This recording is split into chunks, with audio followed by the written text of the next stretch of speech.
कई सारे बंदे आए इस एसिड्स, बेसिस और सॉल्ट्स की डेफिनेशन के लिए। पहला जो बंदा आया था, हिज नेम वाज आर्हीनस। आर्हीनस था, ब्रॉन्स्टेड लाउरी था, और उसके बाद एक बंदा जिसका नाम था लेविस, जिसके नाम पर लेविस इलेक्ट्रॉन डॉट स्ट्रक्चर भी है। बोला था मैंने कल, I told that when Arrhenius said, he said कि एनी अदर सबस्टेंस, जो भी एक केमिकल सबस्टेंस होगा, but if that substance is able to provide H positive ions which are in other words known as proton, protium या hydronium ion, कोई भी नाम कहो एक ही बात है। अगर कोई ऐसा सबस्टेंस जो H पॉजिटिव आयन देने के काबिल है, लेकिन कौन से वाले सॉल्यूशन में, एक्वस सॉल्यूशन में, मतलब जो ही आपने कोई केमिकल पानी में डाला, अगर उस केमिकल ने H पॉजिटिव जल्दी से दे दिया, तुरंत आप कहेंगे कि इट इज एन एसिड। इस ये बात किसने कही थी? Arrhenius. What about Bronsted Lowry? Get it?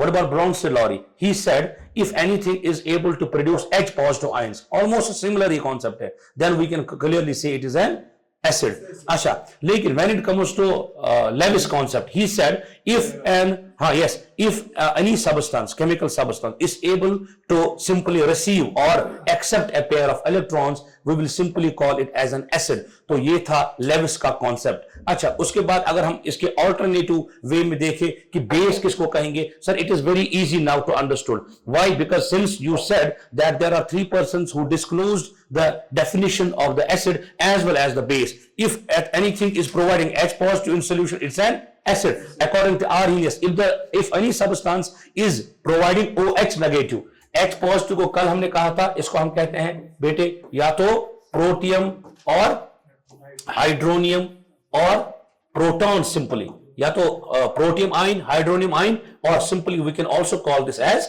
proton. Why proton? Because since we know that hydrogen is having an atomic number of 1. Sir, it means कि hydrogen का atom will carry 1 electron and it will also have 1 proton. Since you are doing one thing, you are simply knocking out 1 electron out of this hydrogen, so it is left with nothing but a proton. बेटे negative charge आपने बाहर फेंकी, पीछे क्या छोड़ेगा ये positive charge, तो that is why इसको क्या बन जाता है मेरे बेटे? H पॉजिटिव बन जाता है। इसको तो कहते हैं protium. But what about this thing OH negative, इसको क्या नाम देते हैं हम बेटे? We call this as hydroxyl ion. We call this as hydroxyl ion. ये मैंने कल भी कहा था। अब आर्हीनिस ने कहा अगर कोई भी केमिकल सबस्टेंस है ना, हाँ, अगर कोई भी केमिकल सबस्टेंस पानी में डिसॉल्व होता है, लेकिन उसी के साथ साथ वो सबस्टेंस OH नेगेटिव आयन जल्दी रिलीज करता है, आप कहोगे भाई साहब ऐसी चीज को हम कहेंगे बेस। आई समझ? अच्छा, लेकिन कल भी मैंने कहा था अगर इनमें से कोई वाटर डिसॉल्विंग है, अगर कोई सॉल्युबल है पानी में, उसको कहेंगे अल्कली। बोला था ना मैंने कल।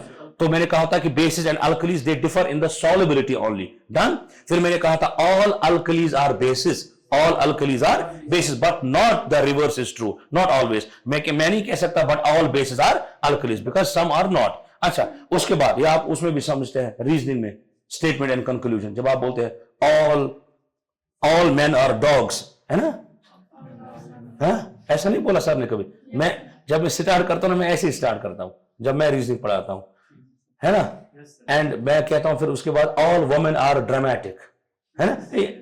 जब आप स्टेटमेंट कंक्लूजन पढ़ोगे ना, तो आपको स्टेटमेंट को सही मानना पड़ता है जो उसने दिया है। It's not something which is related to your real life. उधर तो वो बोलते हैं कि all cats are dogs, all apples are bananas, कुछ भी। तो इसी तरह से मैंने अपना बोला all man are dogs, example के तौर पर, ऐसा थोड़ी है। ठीक है।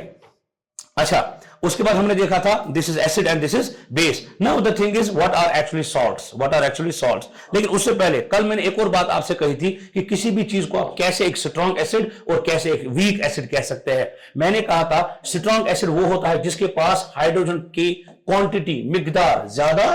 अगर कोई ऐसा सबस्टेंस है जिसमें H2 के मॉलिक्यूल अबंडेंट प्रेजेंट हो, तो ऑब्वियसली बात है जब वो पानी के साथ मिलेगा वो देगा ना ज्यादा से ज्यादा H पॉजिटिव आयंस देगा कि नहीं। लेकिन एक और तरीका भी है किसी भी चीज को स्ट्रॉन्ग बताने का। वो क्या?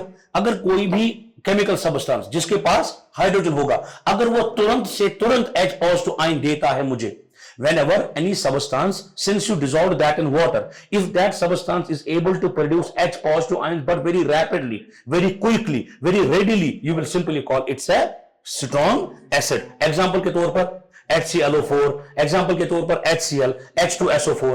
Why is it so? Because you can clearly see chlorine है, oxygen है, ये सारे हैं electronegative elements. They are they have love for the electron. अब होता क्या है आपको पता है, कल भी मैंने कहा था, अगर ये H है अगर ये Cl है, Cl क्या है बेटे, इसकी इलेक्ट्रोनेगेटिविटी क्या होती है बेटे, हाई होती है। अब H के पास जो एक लौता इलेक्ट्रॉन है, क्या आपको नहीं लगता Cl इसको अपनी तरफ खींचना चाहेगा? तो मैं कहूंगा इसका जो पूरा इलेक्ट्रॉन क्लाउड है ऑलमोस्ट वो कहां की तरफ शिफ्ट होगा, क्लोरीन की तरफ। तो क्या मैं कहूं ये तो ऑलमोस्ट आधा पॉजिटिव ही बना हुआ होता है पहले ही। कैसे? क्योंकि जब इलेक्ट्रॉन इसे छीना गया तो आई कैन क्लियरली से पहले ही ये होता है डेल्टा पॉजिटिव, ये होता है पहले ही डेल्टा नेगेटिव, बस इसको देर होती है पानी में उतरने की। जब ये पानी में उतरता है तुरंत ये जाता है एज एन H पॉजिटिव। जब H पॉजिटिव रिलीज हुआ पानी में तुरंत आप कहोगे sir it's an acid. That is how you will simply clarify कि how what is a strong acid. Now we will talk about क्या नाम है इसका, वीक एसिड क्या होता है। वीक एसिड की जब हमने बात की थी मैंने कहा था we have some organic acids. For example मैंने जब बात की थी किनकी, ऑर्गेनिक एसिड्स की, मैंने उसमें क्या क्या नाम लिखा था बेटे, मैंने बोला था अगर आप बात करेंगे CH3COOH, मैंने कहा था आप लिख सकते हैं HCOOH। अच्छा आप मुझे बताओ इसका, जरा बेटे आप बताओ इसका क्या नाम है, शाबाश, HCOOH। गो मुझे इतने कालस तो ना चुन घर पारा रात में रूद वारे मे पे तो नंदर खसम योर गई घर हैं गजला वजला लज से चाय लिप्टन चाय पकौड़ा त्रमस पर नंदर दिया। हाँ जी क्या कहते हैं, formic acid. Brilliant sir, we also call this thing as formic acid. आई बात समझ? अच्छा इसको क्या कहेंगे, acetic acid. Very good, we also call this thing as acetic acid, या in other words common name इसको क्या कहते हैं, सॉरी केमिकल नेम या IUPAC नेम इसका क्या है, कल ही कहा था मैंने, इथेनॉइक एसिड, क्योंकि इसमें 2 कार्बन है। We will call this thing as ethanoic acid. ये सारे किसकी एग्जांपल्स है बेटे, ऑर्गेनिक एसिड्स की, because their source is organic और living. But if I talk about, and carbon भी प्रेजेंट है तब भी कहते हैं organic. But if I talk about कि इसकी प्रेजेंस किस में होती है, जरा बताओ। कल भी मैंने कहा था जब हम कभी भी बनाते ना वो गंड सीटी उसमें डालते ना विनेगर, एग्जैक्टली। तो याद रखिएगा मैंने कल भी कहा था, ये पूछते हैं सवाल बेटे कौन सा एसिड किसमें होता है, तो विनेगर जो है उसमें होता है आपका एसिटिक एसिड। हाँ जब मैं बात करूंगा बेटे इसके बाद बेसिस के बारे में, बेस मैंने आपसे कही थी कल ये कि बेस एक ऐसी चीज होती है बिल्कुल उसका उल्टा, which is bitter in taste. What was acid, sour in taste. What is base, bitter in taste. अच्छा बिटर करता है ब्लू लिटमस को रेड की, रेड लिटमस को ब्लू, रेड लिटमस को ब्लू। लिटमस पेपर टेस्ट जिसको हम कहते हैं, it's an indicator by which you can clearly say if anything is acid और बेस। अच्छा मैंने जब कहा कि ये ब्लू सॉरी रेड लिटमस को ब्लू करेगा, आप कहोगे सर ये क्या है, बेस है। अच्छा एक और definition, whatever Arrhenius what he said anything which is dissolved in water if that substance is able to produce OH negative ions we can clearly say it's a base। done। तो मैंने क्या कहा, मान के चलो अगर मेरे पास NaOH है, या अगर मेरे पास LiOH है, या मेरे पास अगर KOH है, या इसी तरह से CaOH होल ट्वाइस है, क्या मेरे बेटे आपको इसमें कोई दिक्कत है कि मैंने क्यों OH को ट्वाइस डाला जब मैंने Ca को आगे लिखा? क्या बच्चे को किसी को डाउट है इसमें? मान के चलो मैंने Na को सिर्फ OH लगाया, Li को भी OH, K को भी OH, लेकिन Ca तुरंत जो ही मैंने लिखा OH होल ट्वाइस, या मैंने जो ही Mg लिखा तुरंत लिखा OH होल ट्वाइस। क्या मेरे बच्चे आपको किसी में इसमें दिक्कत है कि क्यों ऐसा हमने लगाया? शाबाश। Is there anyone who is not understanding this? आपको नहीं आ रहा समझ बेटे? कोई बात नहीं, आई अगेन रिपीट इट। सुनिए, याद रखिए जब मैंने पहला ग्रुप आपको पढ़ाया था एस ब्लॉक, जब मैंने पहला ग्रुप पढ़ाया था मैंने बोला था पहले ग्रुप में आता है लीजिए ना काका, Ruby and season are friends, बोला था ऐसे याद रखने को। दूसरा मैंने बोला था बेटा मांगे कार स्कूटर बाप रोए, बोला था मैंने ऐसे। हाँ तो सर इसका मतलब यह हुआ कि this is group 1 clearly and this is group 2। Both of them are collectively known as S block elements. Why S block? Because there almost जो उनका आखिरी इलेक्ट्रॉन होता है वो कौन से ऑर्बिटल में जाता है, एस वाले में। पता है ना हमें एस क्या होता है ऑर्बिटल, और शेप भी हमें पता है स्फेरिकल होता है। We have discussed it and quantum number भी किया था हमने। खैर जब मैं कहूं कि इसका एस ऑर्बिटल में जाता है तो हमें पता है कि लिथियम हो, सोडियम हो, पोटेशियम वगैरह, इन सभी की वैलेंसी 1 है। क्या है? 1। जैसे कि अगर ले लो सोडियम को आप इधर, चलो बेटा sodium, what is it's atomic number? Atomic number इसका मेरे बेटे 11। अरे मैं दुबना तो गोबर ट्रिक वो कित हुई याद, सॉरी 12, पहले 12, एटलीस्ट 20 तो आपको याद करने, लेकिन पहले 12 तो मैं एक ही इसमें आपको बोला मैंने कैसे याद कर, जरा बताओ क्या बोला मैंने? हाय हाय लीला बेगम बड़ी चालाक निकली और फिर नया सूट मांगी है, बोला था ना ये 12 है।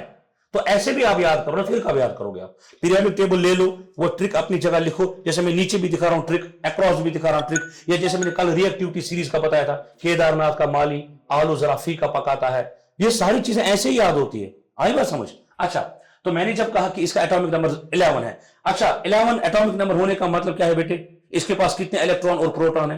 11 इलेक्ट्रॉन 11 प्रोटॉन। चलो पहले हम बात करेंगे इलेक्ट्रॉन्स की। तो सर आपको याद है एक बंदा था जिसका नाम था ऑफबाउस प्रिंसिपल, पढ़ा है ना? ऑफबाउस प्रिंसिपल। मैंने बोला था अगर मेरे पास बहुत सारे इलेक्ट्रॉन हैं, लेकिन उसने बोला कि इलेक्ट्रॉन को अपनी अपनी औकात के हिसाब से अपने अपने कमरों में भर दो, जिनको हम शेल्स कहते थे। मैंने बोला इसके पहले शेल में रहेंगे 2 इलेक्ट्रॉन, आखिरी में सॉरी दूसरे में 8, 8 और 2 कितने हुए? 10, आखिरी कितना बचा? 1। मैंने आपको कहा कि ये जो हम कॉन्फ़िगरेशन करते हैं ये करते हैं अकॉर्डिंग टू देयर एनर्जीज, और मैंने आपको कहा था कि किसी भी बच्चे को अगर दिक्कत रहेगी कि किस शेल में कितने इलेक्ट्रॉन है, तुरंत मैंने कहा था you should remember magical numbers. कोई बच्चा मुझे बता सकता है व्हाट आर मैजिकल नंबर्स? 2, 8, 8, 18, शाबाश, 2, 8, 8, 18, 18, 32, brilliant. So these are called, तो actually revise करा गोबरा, 2, 8, 8, 18, 18, 32. Collectively, these all numbers are known as magical numbers. Why is it so? Because sir, clearly we can see first shell contains maximum of 2 electron, duplet. दूसरा octet, तीसरा भी octet, फिर इस तरह से 18, फिर 18, फिर 32, पहला शेल, दूसरा, तीसरा, चौथा, पांचवा, छठा। तो ऐसे आप याद रखोगे। लेकिन एक और बात सर, इसका किसके साथ और रिश्ता है? मैंने बोला भी था, आई रिवाइज इट। मैंने कहा था अगर ये पीरियोडिक टेबल मेरे पास है, आप देखो अक्रॉस द पीरियड, अगर किसी के पास भी है वो चेक भी कर सकता है, अक्रॉस द पीरियड, इधर हाइड्रोजन इधर हीलियम, तो आपको पता चलेगा पहले ग्रुप में सॉरी पहले पीरियड में सिर्फ 2 electron, that's why 2 came here.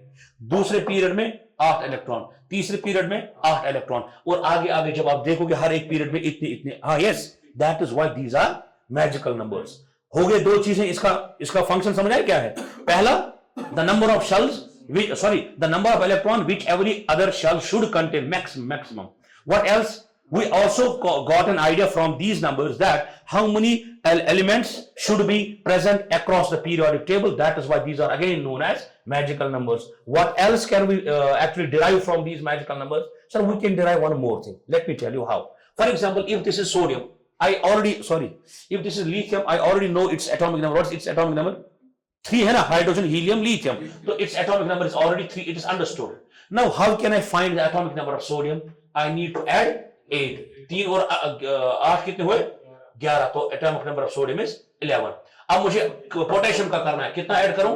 8, 11 और 8 19। आई बात समझ बेटे? इसी तरह से नीचे जाओ, आप तुरंत इनका जो है एटॉमिक नंबर भी पता कर सकते हैं। आई बात समझ? That is why they are magical number. But let me come to your point, why is it so, why I wrote it like this only. Now कहने से इसका आखिरी शेल में 1 इलेक्ट्रॉन है, क्लियर? कहना से इसके पास जो वैलेंस इलेक्ट्रॉन है, आखिरी वैलेंस इलेक्ट्रॉन 1, लेकिन इसकी वैलेंसी भी वही है। कैसे? क्योंकि सर ये 1 इलेक्ट्रॉन को छोड़ना चाहिए। बोलता है भाई साहब कोई आजा मेरे पास, ये ले लो मुझसे इलेक्ट्रॉन, मुझे ये बड़ा भारी भारी सा बोझ सा लग रहा है। क्यों? क्योंकि मेरा ऑक्टेट और डुप्लेट दोनों कंप्लीट होते, मैं आर्गन के जैसा बनता, नोबल गैस कॉन्फ़िगरेशन मेरी होती, मैं स्टेबल हो जाता। ये 1 इलेक्ट्रॉन कोई ले लो मुझसे, है ना? तो क्या मैं कहूं इसका वैलेंस इलेक्ट्रॉन और वैलेंसी दोनों क्या है मेरे बेटे? 1 है। अच्छा सर ट्रिक क्या है? वैलेंसी कैसे याद रखे किसी भी चीज की? मैंने कहा था अगर किसी भी एलिमेंट में या तो आखिरी शेल में 1 इलेक्ट्रॉन है, 2 है, 3 है या 4 है, तुरंत उसकी वैलेंसी भी वही, उसके नंबर ऑफ वैलेंस इलेक्ट्रॉन भी वही, दोनों सेम चीज। लेकिन जब आप 5, 6, 7, 8 तक जाओगे, उस वक्त क्या करना होता है बेटी? शाबाश, 8 minus that number. For example किसी में अगर किसी भी चीज में अब कितने हैं बेटे? सर अगर किसी भी चीज में अब 5 है, 6 है, 7 है, 8 है, मैं लिखूंगा if there are how many valence electrons? Sir, there are 5, 6, 7, 8. So how to find its valency? Valency will be found by 8 minus 5, that is 3. 8 minus 6, that is 2. 8 minus 7, that is 1. 8 minus 8, that is, sir ये 0 क्यों आया? बेटे ये आखिरी shell, sorry ये आखिरी group की बात हो रही, group number 18. Why? Because in their external shell और outermost shell they have 8 number of electrons. उसका मतलब हुआ ये कि उनके पास अब ऑक्टेट कंप्लीट है. They don't need further bonding, they don't need any electron now. So that is why उनका क्या आता है मेरे बेटे, वैलेंसी 0. यही तो है कारण उनका कि they are also known as noble gases, they are known as inert gases. यही सवाल आएगा कल कि why do group number 18 elements are known as inert gases, noble gases. You will simply call them as inert or noble. You will say they are unreactive. They do not react. Why they do not react? Because they are already stable. They have attained their configuration. उनको मोक्ष मिल गई है. आई बात समझ आपको? हाँ जी, हाँ जी. अब देखो, अब यहां पर इनकी वैलेंसी क्या मेरे बेटे, ग्रुप नंबर फर्स्ट की, अरे सोडियम अभी देखा ना हमने 1, इसका भी क्या होगा 1, इसका भी अगर प्रूफ नहीं, अगर आपको यकीन नहीं है करो पोटेशियम का पता. कितना एटॉमिक नंबर 19. चलो पहले में 2, दूसरे में 8, तीसरे में 8, बचा क्या है ना 8 2 10, 10 और 1 18, 8 18 और 1 19. इसका भी 1 आएगा. इसका भी 1, इसका भी 1, इसका भी 1. लेकिन फर्क पता है क्या आ रहा है? फर्क ये आ रहा है एक एक साल इंक्रीज हो रहा है, बढ़ रहा है. बेटे नंबर ऑफ इलेक्ट्रॉन बढ़ रहे हैं, शेल्स भी बढ़ रहे हैं. अगर शेल्स बढ़ रहे हैं गुबड़, अगर बच बढ़ रहे कुछ स्कूल तो मुझे ना क्लासरूम ज्यादा बनावे. आप समझ रहे में? अगर इधर अभी बच्चे मान के चलो 1000 बच्चे होते फॉर एग्जांपल, अगर ऐसा होता अच्छा सोचते क्या बिल्डिंग बनाऊं, तो हम बोलते कि नहीं मुझे एक और बिल्डिंग चाहिए, उधर और बच्चों का हम एडजस्ट करेंगे. जैसे स्कूल्स में होता है, सेकंड वाले बच्चे अलग, फर्स्ट वाले केजी वगैरह वगैरह, वो अपने अपने औकात, अपने अपने क्या नाम है इसका क्लास, अपने अपने ग्रेड, अपने अपने मेंटल कैपेबिलिटी के हिसाब से रखे जाते हैं. इसी तरह आपके इलेक्ट्रॉन्स भी इसी तरह से रखे जाते हैं. तो जितना जितना नंबर ऑफ शेल इंक्रीज, क्या मैं कहूं एटॉमिक साइज बढ़ रहा है. अगर एटॉमिक साइज बढ़ रहा है, कैन आई से down the group, DTG, down the group, can I say atomic size will increase? If the atomic size or atomic radius is increasing, can I say आखिरी shell दूर होता जाएगा. वो जो चाइना में बच्चा पढ़ता था आखिरी इलेक्ट्रॉन, वो दर बदर ज्यादा होता जाएगा. जब वो दर बदर ही पूरा, अच्छा रशिया कहा था इधर में, स्कूल में मैंने चाइना कहा था. हम जो भी है अब मुझे वही याद आ रहा है, उधर भी पढ़ाते ना बच्चों को. खैर, तो वो जो रशिया वाला बच्चा है ना, सो कैसे दर बदर तमिस मामूली कर सोसाइल नीर गो सर, अगर यत कर आखिरी एलिमेंट सॉरी इलेक्ट्रॉन्स, तमिस लगी थोड़ा दिक्कत नबर कड़नस, यमिस लगी तमिश कम, यमिस तमिश कम. क्या गुबर ये न्यूक्लियस ज्यादा ज्यादा दूर. अरे बेटे जितने शेल्स बढ़ रहे हैं उतना आपका आखिरी इलेक्ट्रॉन न्यूक्लियस से उतनी दूरी पर जा रहा है. जितनी दूरी पर जा रहा है न्यूक्लियस से, मां बाप इधर है, बच्चा यहां है. अगर बच्चा इधर होता, मां बाप इधर होते तो बात एक थी. इधर बच्चा है, थोड़ा बिगड़ गई बात, इधर है और बिगड़ गई और जा रहा. आप समझ रहे मेरी बात? क्योंकि इससे वो ये तो नहीं हिल रहा है ना, ये अपनी जगह न्यूक्लियस. अगर इसमें गड़बड़ हो गया तो मैटर कहां एग्जिस्ट करेगा? कुछ समझ आ रहा है? तो इसको निकालने में तुरंत आप लगाओगे हल्की सी एनर्जी, इलेक्ट्रॉन नॉकआउट. तो जितना नीचे जा रहा है उतना इसका मेटालिक कैरेक्टर बढ़ रहा है. एटॉमिक साइज तो बढ़ ही रहा है, लेकिन मेटालिक कैरेक्टर मतलब ये इलेक्ट्रोपॉजिटिविटी इसकी इंक्रीज हो रही है, तुरंत आपका इलेक्ट्रॉन देने पर मजबूर हो जाता है. इसका वैसा ही स्ट्रक्चर है. खैर अब देखिएगा, ये जो यहां पर मैं दूसरे शेल की बात करूं, चलो आप मैग्नीशियम को ले लीजिए. गुबरा वन मैग्नीशियम कैसे एटॉमिक नंबर बेटा, इसका तो आपको पता है 2 है, sorry hydrogen helium lithium beryllium 4 है. 4 में कितने ऐड करोगे मेरे बेटे? 8 और 4 है. वो मछी से गुबरा जाब नहीं करो यार, गोडिक जुसवर था पैक करने लाइने यार, ताकि इनका स्कीम नंबर ऐड करा है. अब कोई दिक्कत है किसी को? सबका पता चलेगा आपको, सबका बदला लेगा तरफ है. चला अच्छा, ये जो 12 है इसको इलेक्ट्रॉनिक कॉन्फ़िगरेशन कैसे आएगी? 2 8 कितना हुआ? 8 और 2 10, 10 और 2 इसके आखिरी शेल में 2. जितने का भी आप पता लगाओगे ना, सबको आखिरी शेल में 2. तभी तो हमने ग्रुपिंग की है. ईमान तन से फर्स्ट क्लासिक बैच उमन वैलेंसी 1, दोयम ग्रुप उम सेकंड क्लासिक बैच उमन वैलेंसी 2. आखिरी शेल मतलब इनके आखिरी शेल में कितने इलेक्ट्रॉन? 2. फिर तीसरे ग्रुप के बच्चे इनकी वैलेंसी 3, फोर्थ वाले के 4, लेकिन 5वीं से फिर वो चेंज हो जाता है, फिर वो रिवर्स ऑर्डर में आ जाता है. लेकिन अब सुनिएगा, अब मैंने जब लिखा, कहां गए वो केमिकल्स? इधर. जब मैंने लिखा NaOH, गुबरा Na के में ग्रुप ए है ना पहले ग्रुप का, Li के में ग्रुप गुबर. अच्छा K किस वाले ग्रुप का? मैं क्या लिखता हूं? OH क्या मुझे साइड वैलेंसी 1, तब यमिक आख रहा है यमिस एक से, यमिक आख रहा है यमिक एक से, मगर इथि में जो कैल्शियम इकी में ग्रुप बने गुबरा. अच्छा मैग्नीशियम इथि में किम ग्रुप बने गुबर 2. मैं मजबूरन एम OH लगा बत क्या कैपेसिटी दोनों से जुड़ने. अब क्लियर? अब पक्का किसी को कोई दिक्कत है इसमें? आज के बाद बंदा याद रखेगा, जब भी ये नीचे हम लगाते हैं 2 3 वगैरह, इसका मतलब होता है दरअसल ये सेटिस्फाई करना चाहता है अगले वाले मेटल को, अगले वाले एलिमेंट को, उसकी वैलेंसी को ये फुलफिल या सेटिस्फाई करना चाहता है। That is the reason why actually we write is like that only. Done. अच्छा, खैर हम बेस पे बात कर रहे थे। मैंने कहा था बेसिस में ये एक कॉमन कहावत है, एक बात है कि इनमें OH OH OH हमेशा आपको देखने को मिलेगा। जब OH देखने को मिलेगा, अब बात यहां पर बन जाती है कौन जल्दी OH नेगेटिव बाहर पानी में छोड़ेगा। जो जितना जल्दी छोड़ेगा उसको उतनी हम बेस अच्छी मान के चलेंगे। जो थोड़ा कम और स्लोली देगा OH, उसको उतना हम कम बेसिक मान के चलेंगे। तो हमने पाया जो सोडियम और ये वाला है ना, या पोटेशियम, याद है आपको जब रिएक्टिविटी सीरीज पढ़ी थी, क्या कहा था? मैंने कहा था केदारनाथ का माली आलू जरा फीका पकाता है, उसके बाद copper mercury silver and gold. ये मैंने कहा था this is our reactivity series. इसमें भी कौन रिएक्टिव है सबसे ज्यादा?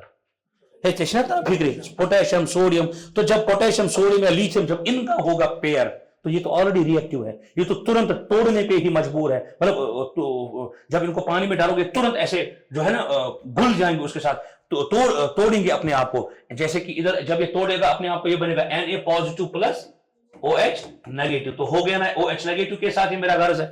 ये जब टूटेगा बनेगा Li पॉजिटिव OH नेगेटिव, ये तो टूटेगा बनेगा K पॉजिटिव OH नेगेटिव। जो जितना जल्दी OH नेगेटिव पानी में देगा वो उतना अच्छा बेस होगा। स्ट्रॉन्ग बेसिस का कॉन्सेप्ट क्लियर हो गया?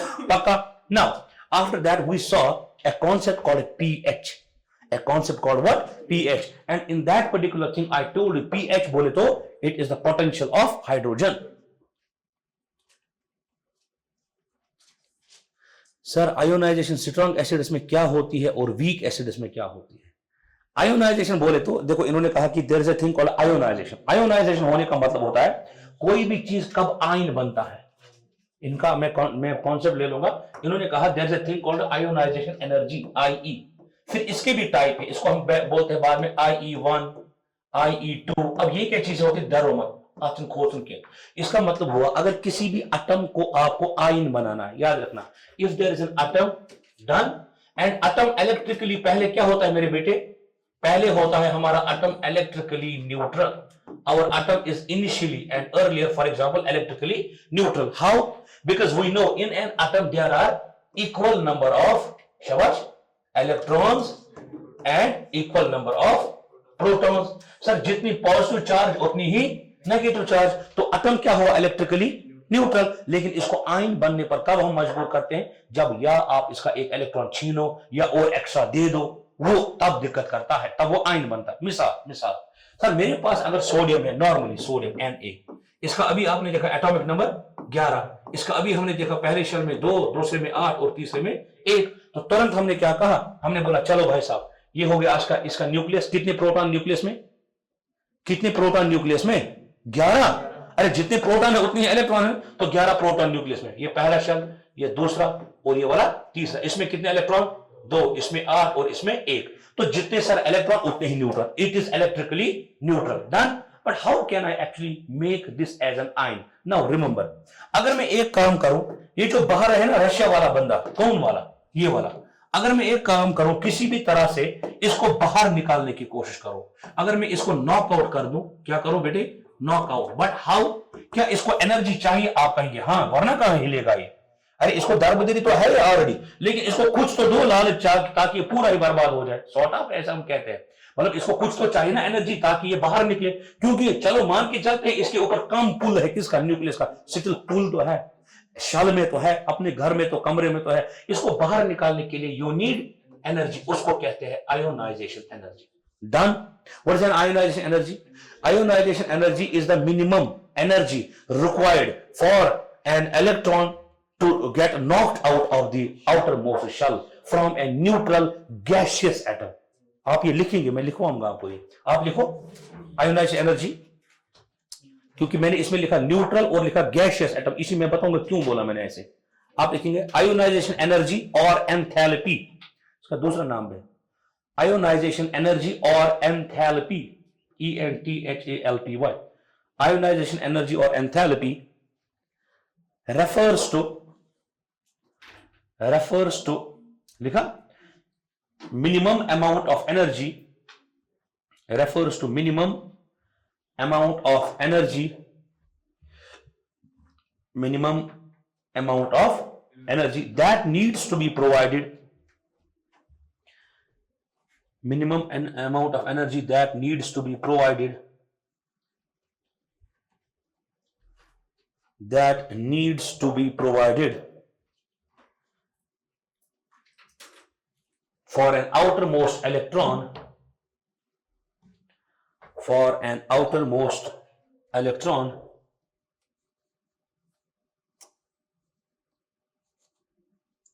for an outermost electron to be knocked out, to be knocked out,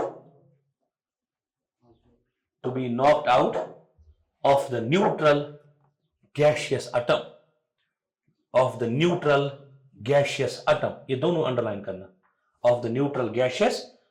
अब यहां पर सवाल आएगा आपका कि न्यूट्रल ही क्यों लेते हैं और गैशियस ही क्यों लेते हैं।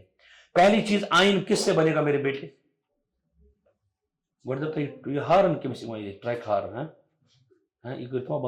ये जो न्यूट्रल और गैशियस एटम क्यों मैंने कहा, आप बताओ मुझे सर, आयन कब बनेगा? एक न्यूट्रल एटम से ही। और गैशियस क्यों लिया आपने? क्योंकि उसमें लूजली ही अक्सर बाउंड होते हैं इलेक्ट्रॉन, और अक्सर not loosely bound, but you can say it is very easy और convenient for us to knock out an electron from the gaseous atom only, because in case of liquids and solid it's quite hard, that is why। अगर कोई आपसे पूछे done, अब ये IE1 और IE2 क्या लिख दिया मैंने लिखा ना नीचे IE1 एंड IE, इसका मतलब हुआ बेटे, अगर आपको पहले आखिरी लेवल से निकालना पड़ेगा, आखिरी, इसको कहेंगे आयोनाइजेशन एंथैल्पी डिग्री 1 या 1, मतलब पहले वाले शब्द, मतलब आखिरी शब्द से। अगर आप नीचे आ गए IE, और नीचे तीसरे शब्द में IE3, यही होता है। क्या मैं कहूं IE1 is less than IE2 is less than IE3? Why? आखिरी वाले शब्द से इलेक्ट्रॉन निकालना इजी, उससे मुश्किल दूसरे में, उससे मुश्किल। कल को सवाल आया, what is the order of ionisation enthalpy in a neutral gaseous atom, for example, या नॉर्मली आयोनाइजेशन, तो आप याद रखेंगे IE1 is less than IE2 is less than IE3। आप ये जॉट डाउन कर सकते हैं फिर इसके नीचे।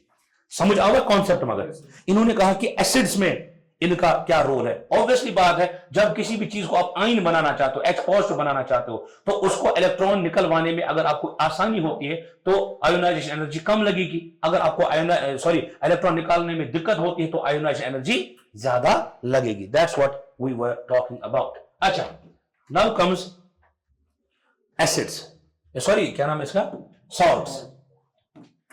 अभी तक आपने क्या कहा सर? अभी तक आपने बहुत सारी बातें कही, आज कोई नई चीज भी सीखी, जैसे आयोनाइजेशन एंथैल्पी सीखा, उसके बाद हमने देखा IE1 क्या होता है, IE2 क्या होता है, IE3 क्या होता है, और उनका ऑर्डर भी हमने देखा, और ये याद भी रही चीजें कि कैसे किसकी वैलेंसी हम कैलकुलेट करते हैं।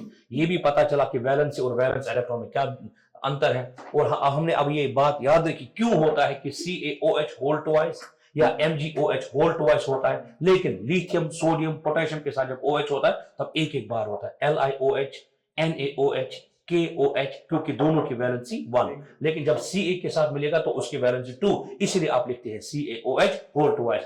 Mg के साथ मिलाओगे उसकी भी वैलेंसी 2, इसका भी, तो आप, सॉरी इसका तो नहीं है, इसीलिए 2 लिखने पड़ेंगे, MgOH होल ट्वाइस।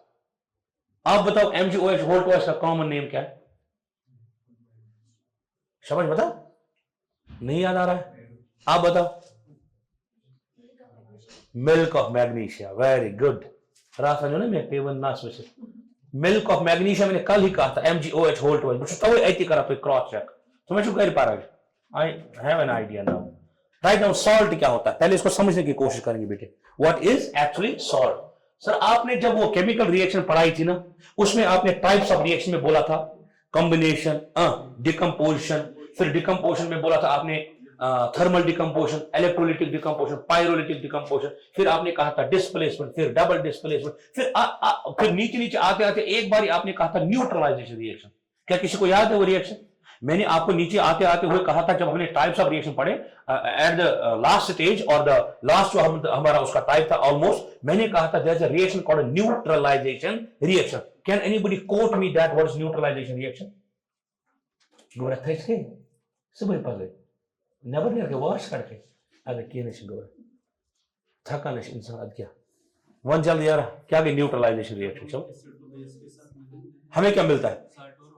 खत्म, बस सॉल्ट ही पढ़ना है ना, तो कहां से मिलेगा न्यूट्रलाइजेशन रिएक्शन? तभी मैंने कहा आपको, अगर तुम होशियार ऐशो, चालाक बच ऐशो, क्या माने वो, चलो कोई बात नहीं, ये it will take some time because some people are quite new to this, being from humanities may be, तो it will take a little while, don't worry, you will get acclimatized to this once you will revise it properly again and again, it's not that big deal. खैर, salt की कैसे हम production करते हैं? So it is being produced in what kind of reaction? Neutralization reaction. अब ये neutralisation reaction बोले तो सथा पन्नी जा इसकी पढ़न जहनस में याद अख चीज, न्यूट्रल करन का चीज है, न्यूट्रल सुकरुन ती मध्यम, निजात तेज निजात कम। अब ज्यादा तेज हुई कि जहनस में एसिड मीन का समझ, मतलब जैसे आग का गोला होता है, मतलब बड़े हाई पोटेंशियल सदा पहली जो है सो एसिड, उस ठंड आइस का चीज लेट्स सपोज आइस, इसको मान के चलो बेस, अरे मतलब साइकोलॉजिकली सॉर्ट ऑफ, बट उनको न्यूट्रल आपने करना है। जब आप दोनों को मिक्स करोगे, आपको एक मीडियम, जैसे ठंडा पानी है और बहुत ज्यादा गर्म पानी है, दोनों को मिला लो, आपको मिलेगा ना गुनगुना पानी है। कुछ समझा रही बात? आप पढ़ते हो, मैं जोक याद, मगर वो थोड़ा ज्यादा डार्क है, बाद में बोलूंगा, ठीक है? गुनगुना मुझे याद दिलाना। हाँ, सॉल्ट क्या है, ये कहां पर प्रोड्यूस होता है? In case of neutralization reaction, so we will simply have an acid plus we will add it to nothing but base. What are we supposed to get? We will get the salt of the acid plus we will also get some water. So it is the general reaction for how actually the salts are being made. Example के तौर पर sir अगर हम देखें, for example अगर आप HCl को ले लेते हैं, what is an HCl? It's an acid, hydrochloric acid. उसके साथ अगर आप NaOH, it is what? आज के बाद पता चलेगा ना खुद से, जो भी OH दिखा तो बेस है ऑब्वियसली, H दिखा तो एसिड है, लेकिन H होना चाहिए किसी इलेक्ट्रोनेगेटिव एलिमेंट के साथ, ताकि इसको H पॉजिटिव जैसे बाहर निकाले। खैर, बात कैसे बढ़ेगी? अब होगा ये Na और ये Cl मिलेगा। अब बताओ मैं इसका एक्चुअल मतलब क्या होता है। HCl दरअसल पहले टूटता है, ये बनता है H positive plus Cl negative. इधर क्या चीज टूटेगी? ये बनेगा Na positive plus OH negative. अब यहां पर हो जाएगा आयंस का आपस में रीलोकेशन। अब बताओ कौन पॉजिटिव कौन नेगेटिव? सर ये पॉजिटिव और ये negative, they will mix up together. What else? Sir ये जो दूसरा आपने बनाया ना, कौन सा वाला, आप देखो ये Cl नेगेटिव और ये वाला Na positive, will they actually mix up together? Yes. What I am supposed to get? I simply get NaCl plus H2O, यही तो मैंने ऊपर लिखा। आई बात समझ? सर ऐसे आपका कोई सॉल्ट बनता है। याद रहा? How is salt being formed? It is being formed in a neutralization reaction. What's a neutralization reaction, sir? It's that kind of reaction in which an acid and a base are all together combined in order to neutralize the acids, so that we will be getting a salt as well as water. As simple as that. Done?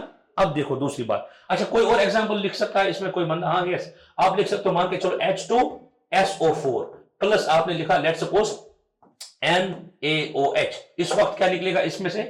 शाबाश। What are we supposed to get? We will get Na2SO4। क्यों अब यहां पर 2 आ गया मेरे बेटे? शाबाश। और मिलेगा पानी। अभी जो मैं कॉन्सेप्ट बता रहा था वो क्या बोल रहा था मैं? वैलेंसी का और वैलेंस इलेक्ट्रॉन्स का। मैंने क्यों खुद से ही Na के आगे 2 डाला? जरा बताओ Na कौन से वाले ग्रुप का है? वाह बेटे वाह, ये वाह ना सोच लीजिए ना का LINAK पहले ग्रुप का है ना, तो ये कैसा आदल बदली। अगर ये पहले ग्रुप का है, इसकी वैलेंसी कितनी है? 1। लेकिन SO4 का जब आप देखते हैं तो इसका होता है 2 वैलेंसी। अगर हम इस SO4 से 2 नेगेटिव ऐसा 2 वैलेंसी होती है। सल्फेट आयन, याद है ना मैंने कहा था, याद है आपको? SO4 2 नेगेटिव होता है। अगर इसके पास 2 होती है वैलेंसी, इसके पास तो 1 ही है, तो मुझे ये कितने चाहिए होंगे? 2। तभी मैंने लिखा Na2SO4 प्लस क्या निकलेगा? पानी निकलेगा बाहर। आपको बात आ रही है समझ? So that's how you can write it. अच्छा, ये तो हो गया सॉल्ट कैसे आप बनाएंगे। अब बात ये रही कि आप कुछ यूजेस लिखेंगे किसी किसी सॉल्ट के। पहले आप लिखेंगे NaCl, यहां से सवाल आता है। Right now uses of some salts.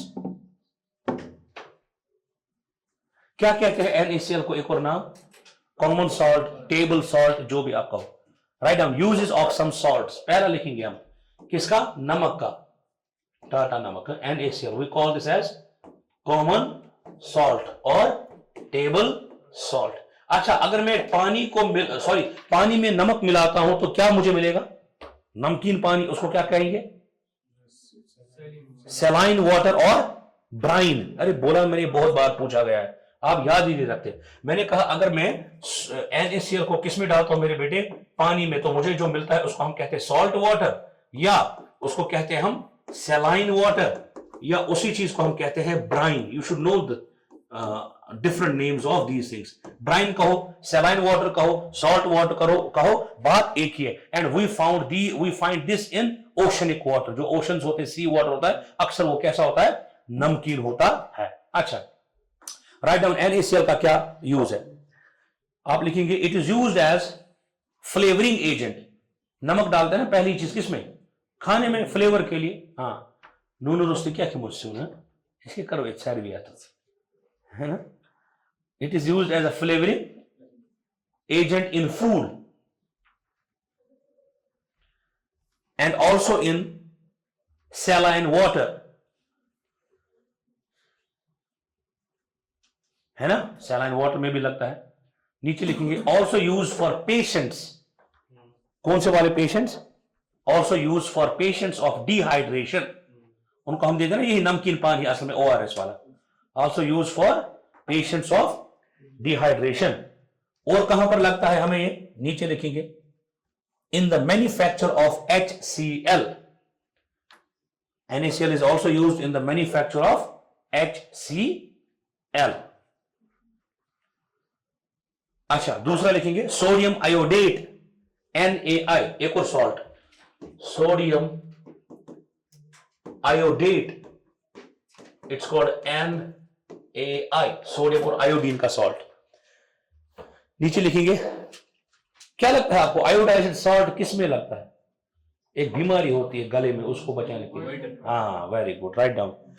आप लिखेंगे iodized salt is used to prevent, iodized salt is used to prevent goiter disease, GOITRE, goiter, ये होता है गले में।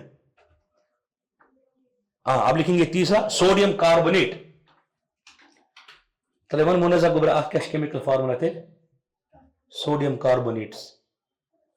सोडियम क्या है सिंबल, मैं वन से खास रोस्ती वन से होता है उनमें में। सोडियम का क्या होता है, सिंबल, वेरी गुड, शाबाश, हो गया Na। ते पता मंच पे उन कार्बोनेट वन से CO, शाबाश, CO3, मगर ये लगा तलकन गोबर 2, क्योंकि इसकी भी वैलेंसी होती है, ये बाईवैलेंट होता है। डन। ऐसे बंदा सीखता है धीरे धीरे। आप चला सा कोच उनकी करने, ऐसा ट्राई रिपीट करो, जितना आप रिपीट करोगे, रिवाइज करोगे, देखोगे, लिखोगे, उतना ही बंदा अच्छा याद रखेगा। आप इधर आए, पढ़ के चले गए, देखा, क्रैम अप कर लिया, चिल किया, घर पे फोन चलाया, इंस्टा चलाया, सही समझ, गए रिपीट लेक्चर कुछ जंग पे जंगा तो क्या लगी, सही समझ, ऐसे काम नहीं चलता है।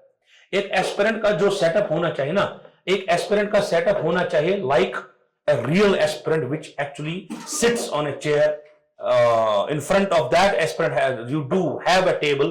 अगर किसी को मतलब उतना देखो बजट नहीं होता है सबका, ऐसा मैं नहीं कहूंगा अब आप वो वैसा एस्थेटिक रूम बनाओ, पर ये तो बने हुए क्या नाम है उसका, रील्स, वो वीडियोस, आज मैं इतना किया पता है, इसे टाइमर ये वो धर्मदेरी को जो किया चाहिए नहीं कैसे पचना आते कंटेंट बनावा। हाँ, हम समझ रहे मेरी बात। अब मैं सिखाऊंगी आप पढ़ते कैसे, कल के स्थान पर करा मुझे खड़ा होने होता है।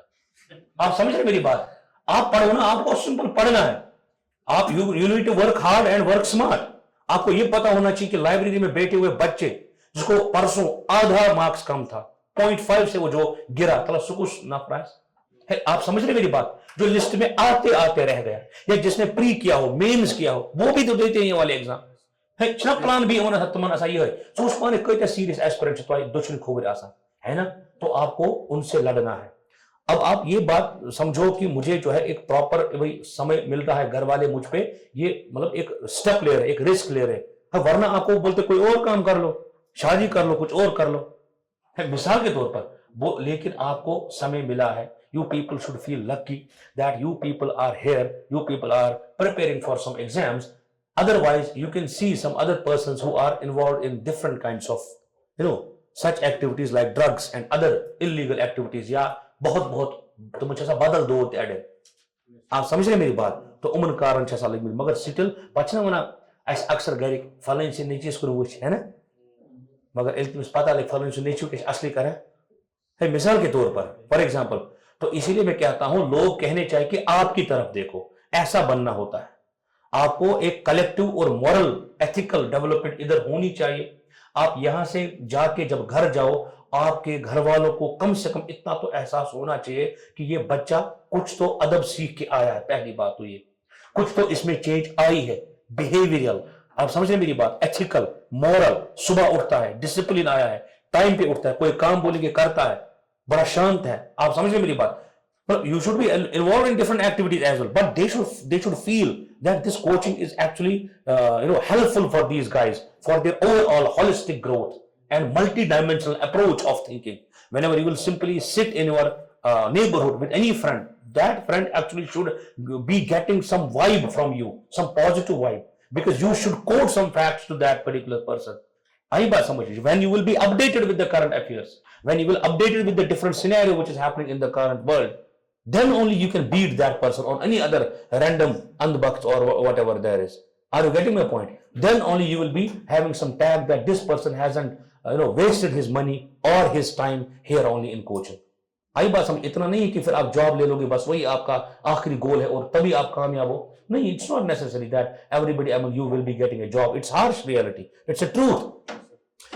आपको आई बात समझो, कम से कम इतना तो आपको एहसास होना चाहिए कि दैट कुछ ना कुछ तो हासिल करके जाएं। आप कम से कम कल को पढ़ा ही सकते हो किसी और को, एटलीस्ट अगर कुछ नहीं तो पढ़ा ही सकते हो किसी और को, क्योंकि जितना भी आपके पास अभी मटेरियल जमा हुआ है, जितनी भी किताबें आपके पास है, जितनी भी आपने ग्राइंड किया है, मेहनत किया है, आप एटलीस्ट कल को एक अच्छे इंटेलेक्चुअल बन के किसी भी बैच को पढ़ा सकते हो। You can earn some money और in other ways as well, it's a skill done. तो don't you ever get bogged down by these things, because life is always a roller coaster of ups and downs. Life is always, it's uneven, not every day is Sunday. आई बात समझ। तो you will feel low sometimes, you will feel like quitting, you will feel like अरे now I'm done and dusted, you will feel like I'm fed up, I won't resist anymore, you will feel like it's monotonous, it's every day coming early in the morning, every day leaving, every day same bunch of people, every day same sort of thinking, every day same sort of facts, every day this and every day that. But in order to overcome this monotonous thing, sometimes you can also have some chill time. Sometimes you can also visit somewhere. But do na ki good sa by the way. Pat panak shamre wala wa kaso or tujhe kya mut se ko dar badar apari. Wala wa kaso ho rहा है ये mo par ram bag par chakra करे। मतलब ठीक है, मतलब कभी-कभी चलता है, लेकिन डिसिप्लिन में रहो।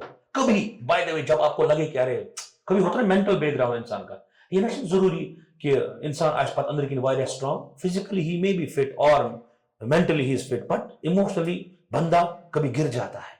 इमोशनल सपोर्ट आपको चाहिए। Do actually phone your parents, आई बात समझ, do call your parents, do call your friend, पर वो फ्रेंड ना होना क्या भाई वो देख रही थी तुझे, वो वाला फ्रेंड नहीं, वो गलत बोल रहा था आपको। आई बात सच में कह रहा हूं कसम से, सुशी से असली दुश्मन ऐसा बोल, जो बंदा आपको ऐसे कामों में उलझाए ना और ऐसे अरे भाई अपना रोला है भाई का, सही नहीं समझ सुनी कि सुशी से खुश कह चेक करा से बुझ के सुशी से दर बदर करने की कोशिश करा पान ऐसा चीर पर सब करे होते ना ऐसे स्टूडेंट आज भी ऐसे हैं। आई बात समझ। तो do help each other, you are competitors but आप दुश्मन नहीं है एक दूसरे के, you are competitors. I hope you will understand the difference between a competitor and an enemy. आई बात समझ। We are all are sailing in the same boat actually done. तो जब भी मेंटल ब्रेकडाउन लगे, इमोशनल ब्रेकडाउन लगे, do call your parents, your friends, have some fun time, do some chill, just visit outside. इधर तो इतना है, tulip garden है, क्या बोलते हैं उसको, बारनवारी है, मगर आज से थोड़ा ज्यादा रश बदल कुन जाए थे इंसान वैसे। आई बात समझ। दाएं बाएं डल वल के करीब थोड़ा have some breath some fresh air, हालांकि उतना नहीं रहा अब इधर खैर। तो हाँ, let's talk about Na2CO3 sodium carbonate. ये किस में इस्तेमाल होता है quickly right down. It is used as washing soda, याद रखेंगे जो हम वॉशिंग में इस्तेमाल करेंगे। It's used as washing soda and manufacturing of glass, शीशा जो बनता है। It is used as washing soda and manufacturing of गिलास। अच्छा, उसके बाद लिखेंगे सोडियम बेंजोएट, एक और एसिड, सोडियम बेंजोएट। इधर मैं स्पेलिंग लिख रहा हूं क्योंकि अच्छा बोल बेंजीन बिक गई। बेंजीन कभी किसी ने देखा है? बेंजीन एक ऑर्गेनिक कंपाउंड ऐसा दिखता है बेटे, ऐसा C6H क्या 12, तो सॉरी C6H6 राइट डाउन। इसका फॉर्मूला पहले लिखो सोडियम बेंजोएट का C6H5COONA, क्योंकि एक H की जगह क्या मिला है COONA, राइट C6H5COONA। अब इसके मिलने से अब ये सॉल्ट बना। अगर इतना होता C6, ये देखो ये पोजीशन से कार्बन की, देखो एक कार्बन 2 3 4 5 और 6,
आवाज नॉट ऑडिबल, आवाज।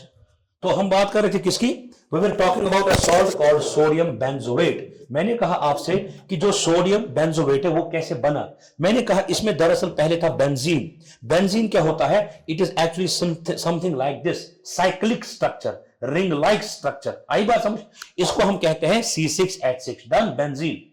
लेकिन अगर इस बेंजीन से एक H निकालो और तुरंत लगाओ आप COONA, इसको बनेगा अब C6H5CONA, इसी को कहते हैं sodium benzoate. Are we done with this? हाँ, राइट डाउन ये कहां पर इस्तेमाल होता है, right down sodium benzoate used as a food preservative, used as a food preservative for pickles. What are pickles? अचार, पिकल्स, राइट डाउन। दूसरा मतलब एक और कैल्शियम कार्बोनेट, इमिक फॉर्मूला है यू आपका क्या नाम है? जैनब गुबरा। वन इमिक फॉर्मूला कैल्शियम कार्बोनेट। कैल्शियम का क्या सिंबल है, डरो मत, Ca है ना, कैल्शियम, कैल्शियम Ca, ये ना स्विचित कैल्शियम होता है Ca। बाप बोझना होता है, बस सभी गुड पीरियडिक टेबल तो याद ही करा, मगर Ca को गुबर कैल्शियम कार्बोनेट क्या वो नहीं बची CO3, वेरी गुड CaCO3। गुबरा तुम उसको कैसे सवाल से कैसे देखो Ca2CO3 मत किया किसी ने, मगर बच्चों याद रखो मैंने अभी कहा आपको ये किस ग्रुप का है, सेकंड, इसकी वैलेंसी 2, इसकी भी, तो खत्म बिकॉज़ बोल Ca2 मत, तो इसीलिए उधर मुझे लिखना पड़ा Na2CO3। क्यों मुझे लिखना पड़ा, क्योंकि CO3 कार्बोनेट आयन होता है, इसके पास वैलेंसी 2 होती है, लेकिन सोडियम के पास तो एक ही है, तभी मुझे लिखना पड़ा Na2 और CO3 एक बार ही, क्योंकि CO3 को उसके पास ऑलरेडी 2 इलेक्ट्रॉन है और वो उसको देगा, तो इसका मतलब ये हुआ कि यहां पर आपको नहीं देने पड़ेंगे 2, यहां तो ऑलरेडी 2 है प्रेजेंट Ca के पास, तो दैट्स व्हाई CaCO3। तो इसको कहते हैं हम कैल्शियम कार्बोनेट। राइट डाउन, इसको हम कहते हैं limestone, also known as limestone. हाँ, ऑल्सो नोन एज लाइमस्टोन। नीचे लिखेंगे it's used in construction of buildings, चून है कई पे, it is used in construction of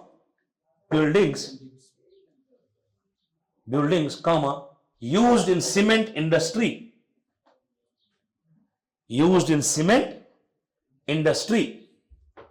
उसके साथ साथ it's also used in extraction of metals, calcium carbonate, extraction of metals। Done. अच्छा, राइट डाउन एक और आप लिखेंगे कैल्शियम सल्फेट। कैल्शियम सल्फेट, बताओ फॉर्मूला कोई बेटे? CaSO। हाँ, इसमें 2 नहीं आएगा, लेकिन इसको मैं थोड़ा सा हल्का सा चेंज करूंगा, एडिट करूंगा। कैसे? I tell you how. आप लिखो पहले कैल्शियम सल्फेट। क्या लिखेंगे? कैल्शियम सल्फेट, लेकिन ब्रैकेट में लिख दो बेटे POP। ये POP से करा, क्या वो POP? Very good, it's called plaster of Paris. मैं क्यों ये लिखा रहा हूं?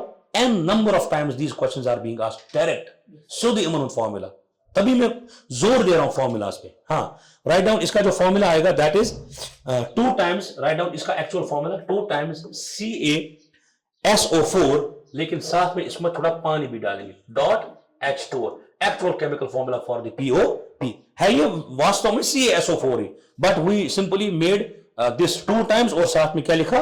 पानी भी लिख दिया। यूज्ड फॉर, तला POP का कैसा इस्तेमाल आपसे कराएंगे मत बी का प्लास्टर ऑफ पेरिस बोला ना कभी से कुछ प्लास्टर से करा कुछ साथ इवन से मैं इल्म उंगुश आख पूछे। उस दिन में मुझे गुस्से में, असल में मैंने, छोड़ो ये कहानी थोड़ा डेंजरस है, बाद में बताऊंगा मैं। ओ, राज निकलने लग गए थे सारे, मैं भावनाओं में बह गया था। Plaster of Paris used as the moulds and statues, use for, sorry moulds, mould ना मरवा कुल्लुक, molds and statues, used for molds and statues। नीचे लिखेंगे used in cement industry, used in cement industry in the form of gypsum, GYPSUM। हम इसको industries में कैसे इस्तेमाल करते हैं?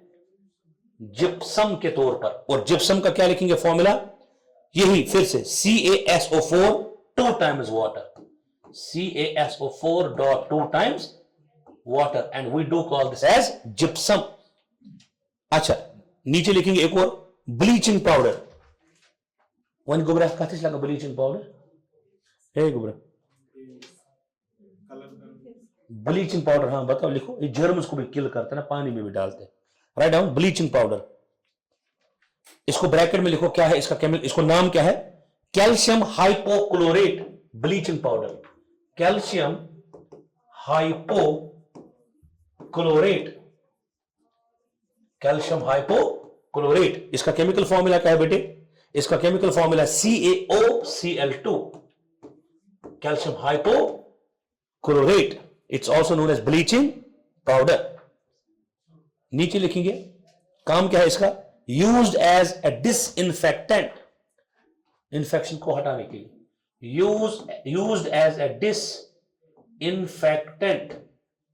पहली बात तो ये डिसइंफेक्टेंट। दूसरा, it is used as a bleaching agent, मतलब रिमूविंग कलर्स, ब्लीचिंग एजेंट। ये क्या करता है? ब्लीचर या थोड़ा कैसे आता था वो ब्लीचर है ना, किसी कपड़े में जब बहुत खतरनाक दाग लगता है ना, पचना अच्छा तरह ब्लीचर पे वो सुई bleaching powder, it will remove colours. Done. अच्छा, अब लिखो इसके बाद अलम, ALUM, अलम या अल्म जो भी आप पढ़ते हैं, ALUM। राइट डाउन, इसको क्या कहते हैं हम? अलम को। इसको ब्रैकेट में लिखेंगे पोटेशियम एल्यूमिनियम सल्फेट। अलम को हम लिखते हैं potassium aluminium sulphate, potassium aluminium sulfate, we do call this as ALM. अच्छा, इसका क्या फॉर्मूला है? KAlSO4, KAlSO4, लिखो नामकरण सुमाले आत्मस, कोई बात नहीं, ये भी स्टूडेंट है मेरा। KAlSO4 पोटेशियम एल्यूमिनियम सल्फेट, नीचे लिखेंगे used in purification of water, used in purification of water,